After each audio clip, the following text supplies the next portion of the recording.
बिस्मिल्लाहिर्रहमानिर्रहीम। अस्सलाम वालेकुम।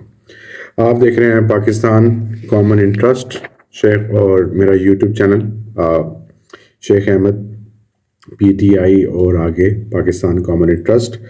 हर रोज़ की तरह हम लोग आज भी अपना एक वीलॉग बना रहे हैं और आप कैप्शन पे देख रहे होंगे कि कल पाकिस्तान में कुछ होने जा रहा है। पाकिस्तान तहरीक इंसाफ क्या करने लगी है?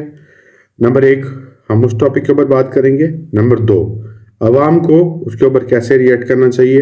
नंबर तीन, कि इस पूरी सूरत हाल के अंदर अगर कोई बात बिगड़ गई तो उसका जिम्मेदार कौन होगा। और चौथी बात कि पाकिस्तान तहरीक इंसाफ की जो क़यादत है वो इस टाइम कहाँ है। तो शुरू करते हैं अपना वीलॉग। सबसे पहली बात ये ठहरी कि पाकिस्तान तहरीक इंसाफ की जो मौजूदा क़यादत है, जिनको मैं मफाद परस्तों का टोला बोलता हूँ, वो लोग इस टाइम अपने मफाद के कंबल ओढ़ कर मुख्तलिफ जगहों पर छुपे बैठे हैं और उनके जहन में यही है कि जी वो अवाम को एक ही लॉलीपॉप बेचते हैं जी कि हमें खान साहब ने मना कर दिया जी, आपने सामने नहीं आना, हमें खान साहब ने ये कह दिया आपने नहीं आना, अली मीन गंडापुर ने आना है तो चलो यहाँ पे इस्लामाबाद में सिर्फ उसने कहा था कि जी मैंने सिर्फ आना है और वो सिर्फ आया और आके यहाँ पे वो चाय पी के 12 ज़िलों से होते होते चला गया।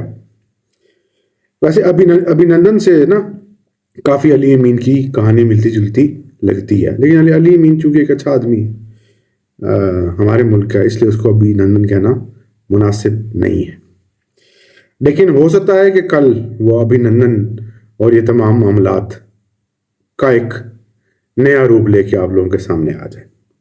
अलबत्ता बात इस टाइम अली अमीन साहब के ऊपर नहीं है। अली अमीन साहब अकेले इसमें शामिल नहीं है। इस कारवां में तमाम के तमाम लोग शामिल हैं, ठीक है। एक चेयरमैन भी तो है ना, बैरिस्टर गौहर, फिर उसके बाद उमर अयूब साहब भी तो हैं, उसके बाद बाकी तमाम क़यादत भी तो है। उसके अलावा कई 100 लोगों का एक लश्कर है, MNAs MPs का, सेनेटर्स का। अगर कल ये लोग खुद सड़क पर नहीं आते और सिर्फ आप लोगों से या हम लोगों से ये तवक्को करते हैं कि हम पिंडी से, इस्लामाबाद से, लाहौर से, कराची से उठ के जाके वो सवाबी में जाके हम इनके जलसे का एहतमाम करें और इनको शाबाशियां दें, तो ऐसा कुछ भी नहीं होने वाला। हाँ, अलबत्ता मैं अगर वहां पर गया तो मैं इनको वहां पे जूता जरूर मारूंगा कि भाई आपको जलसे जुलूसों से आपको फुर्सत नहीं मिल रही। खान साहब को रिलीज करवाने के लिए आपने कोई करारदाद अभी तक पेश की है? क्या आप लोगों ने खान साहब को बाहर निकालने के लिए पार्लियामेंट के अंदर, ऑपोजिशन के अंदर कोई करारदाद अभी तक आपने पेश की है? वो एक ऑर्डर देता है, याद होगा आप लोगों को, जो शहबाज शरीफ साहब को मिल जाया करता था और शहबाज शरीफ साहब आ जाया करते थे इजलास के अंदर। ऐसा कोई ऑर्डर आपने खान साहब का रिलीज करवाया कि जी खान साहब को आने दें, खान साहब ताकि आए और आके ये जो 26वीं आईनी तरमीम थी, खान साहब इसका हिस्सा बन सकते? आप कहेंगे जी वो तो MNA MPA ही नहीं है तो कैसे चले जाते? भाई वो MNA MPA किसकी वजह से नहीं है? हमारी वजह से नहीं है। इनकी पार्टी की क़यादत ने आज से 1 साल पहले ये प्लान बना लिया था। ये जो जर्नैल इनको लेके आए थे ना, ये धरने वाले,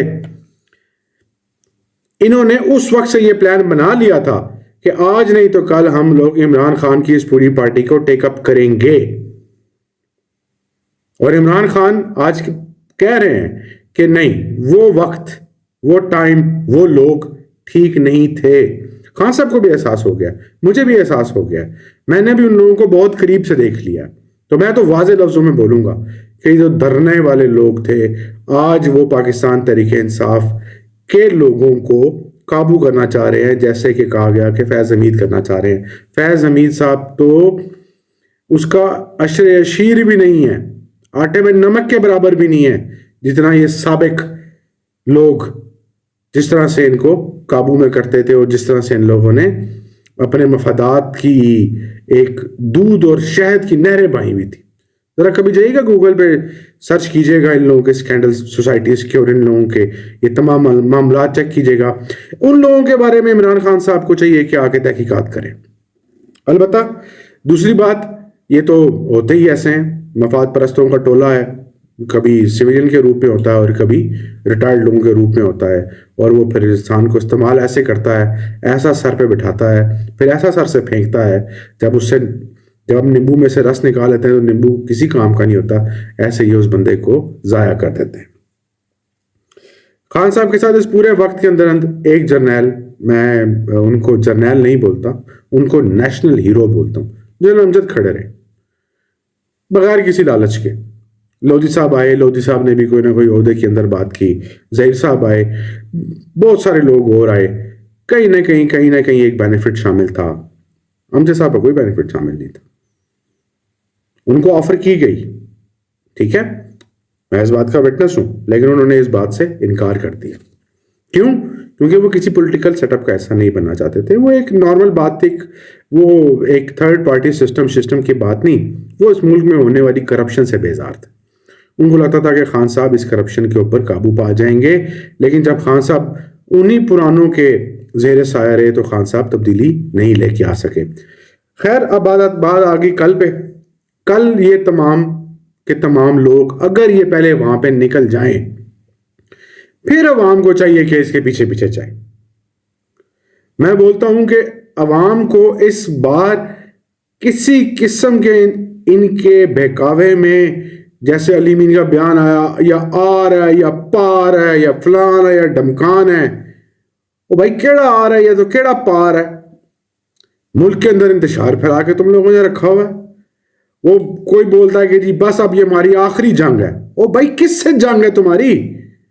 कब से आप बन गए lieutenant general Ali mean Gandapur साहब? जंगें अफवाज लड़ती हैं। अफवाज से पूछें कितने बॉर्डर्स के ऊपर जंग हो रही हैं, कितने रोजाना ऑपरेशन हो रहे हैं, कितने दहशतगर्दी के हमले वो रोजाना यहां पे खत्म कर रहे हैं। आप कह रहे हैं हमारी वार है, हमने आर है या पार है, ट्रंप आएगा तो 2 घंटे में 15 मिनट में इमरान खान बाहर आ जाएगा। 20 जनवरी तक तो ट्रंप साहब अभी अपने इक़्तिदार को ही नहीं संभाल रहे। तब आप लोगों को समझ आएगी ओहो ये तो हमसे बकवास हो गई, हमने झूठ बोल दिया। सॉरी, मैं ये जुबान इस्तेमाल नहीं करता, पर ये जुबान मैं इसलिए इस्तेमाल कर रहा हूँ क्योंकि मुझको मालूम है कि साने 9 मई के जो मेन किरदार थे वो आए, उन लोगों ने आकर प्रेस कॉन्फ्रेंस की, घर चले गए, और बहुत सारे गरीबों के बच्चे आज तक जेलों में अपनी ज़िंदगी गुजार रहे हैं। और ये ऐसे बेशर्म है पाकिस्तान तहरीक इंसाफ की मौजूदा क़यादत कि उन्होंने ना संजानी वालों की ज़मानतें करवाई, ना 9 मई वालों की ज़मानतें करवाई, ना लाहौर में जो मसला हुआ उनकी ज़मानतें करवाई। ये आज तक जो पकड़े गए हैं, ये अगर उनकी लिस्टें खाली जारी कर दें कि हमारे ये रुकन पकड़े गए हैं, तो पाकिस्तान तहरीक इंसाफ जिस जगह कहेगी अलग ऐलान आके मैं इनसे माफ़ी मांगूंगा। तीसरा पॉइंट, बराए मेहरबानी अपने घर को देखिए। घर से मुराद पाकिस्तान को देखिए।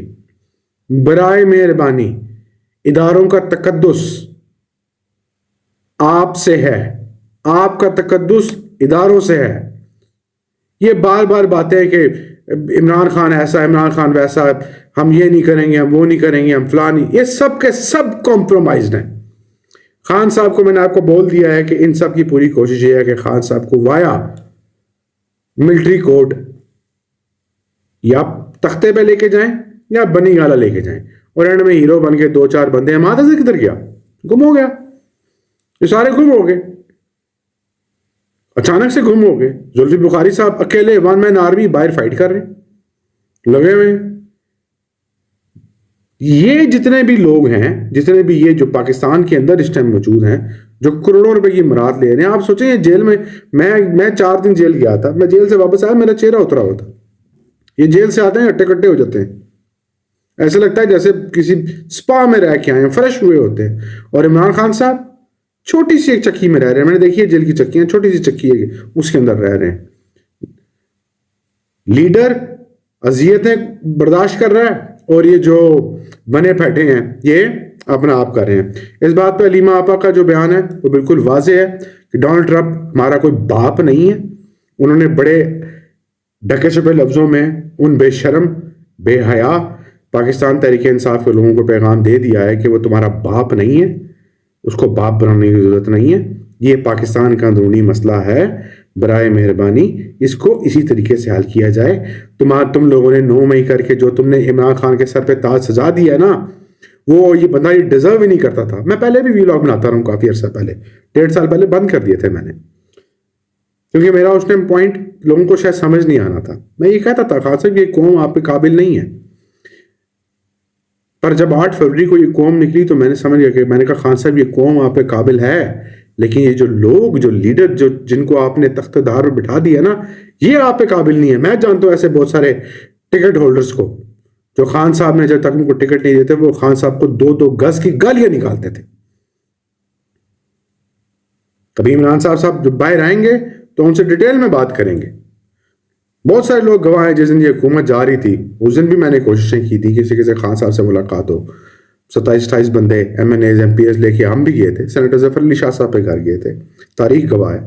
हमने बात करने की कोशिश की थी कि किस तरीके से हुकूमत बच जाए, लेकिन शुक्र है हुकूमत बची नहीं, क्योंकि अगर वो हुकूमत बच जाती तो ये महंगाई का जो इस टाइम जो बोझ है, जिसके नीचे इस टाइम तमाम Pakistan democratic movement, Pakistan disaster movement दब गई है, खान साहब भी दब जाते। और खान साहब ये तो फिर चलो दबने के बावजूद अपने 30-40 साल की क्रेडिबिलिटी की वजह से कुछ साल गुजार गए हैं। खान साहब 3 महीने मजीद ना गुजार सकते। बाजवा साहब आपकी कैलकुलेशन गलत थी और हमने आपको बताया था कि आपकी कैलकुलेशन गलत है, तो इसको 3 महीने रहने दें, खुद ब खुद मर जाएगा। लेकिन नहीं हो, खुद ब खुद सियासी मौत इसकी हो जाएगी जिस तरह से महंगाई हो रही थी। अलबत्ता मसला इस टाइम बाजवा साहब नहीं है, मसला इस टाइम ये वो आगे पीछे की बातें नहीं है, मसला टू द पॉइंट इतना सा है। कल एक बंदा भी जब तक इन सब को वहां पर ना देख ले, ये बकवास करते हैं कि हम वहां पहुंचकर अपने अगले लाए अमल का ऐलान करेंगे। तुम्हारा केड़ा को लाए अमल है तुम्हारे पास? जैसे तुमने डी चौक में किया था अभी, कि हमें खान साहब ने कहा था जी खाली आपने वहां तक पहुंचना है, हम पहुंच गए, अब हम नहाने चले गए हैं, फिर ऊपर चौकी पे जाके सो गया, चौकी पे सोने के बाद उठा, भागा, जेब में पैसे नहीं थे, रास्ते में किसी ने ले लिया, मारगला की पहाड़ियां चढ़ गया। या खुदाए बारी ताला, या रब्बुल आलमीन, क्या हाइकिंग स्किल्स हैं, कमाल हो गया, कमाल हो गया। अलबत्ता इन फ्रॉडियों से बचिएगा, मैं इनको स्ट्रेट फॉरवर्ड फ्रॉडिया बोलता हूँ, इन तमाम क़यादत को। हाँ, अली मोहम्मद खान, अलीमा आपा, सलमान अकरम राजा साहब, इनकी बातों को आपने संजीदा लेना है, क्योंकि इस टाइम यही इमरान खान साहब के साथ संजीदा हैं। और हाँ, नादिया खटक साहिबा, 4 नाम, सलमान अकरम राजा, अली मोहम्मद खान, नादिया खटक साहिबा और अलीमा आपा, ये 4 बंदे खान साहब के साथ मुखलिस हैं, बाकी सब के सब मफाद परस्त हैं। अपने इर्द गिर्द अपने बच्चों का ख्याल रखिएगा, कल दरवाजे बंद रखिएगा उनके, अगर उनके भी दिल में कोई PTI का भूत जागे तो मेरी आपसे गुजारिश है कि खूबसूरत सी सोटी लीजिएगा और उनका वो भूत उतारिएगा। पाकिस्तान ता क़यामत जिंदाबाद। इजाज़त दे शेख अहमद फराज को। अगर कोई बात बुरी लगी हो तो कमेंट में ज़रूर लिखिएगा, अच्छी लगी हो तो भी लिख दीजिएगा। अस्सलाम वालेकुम।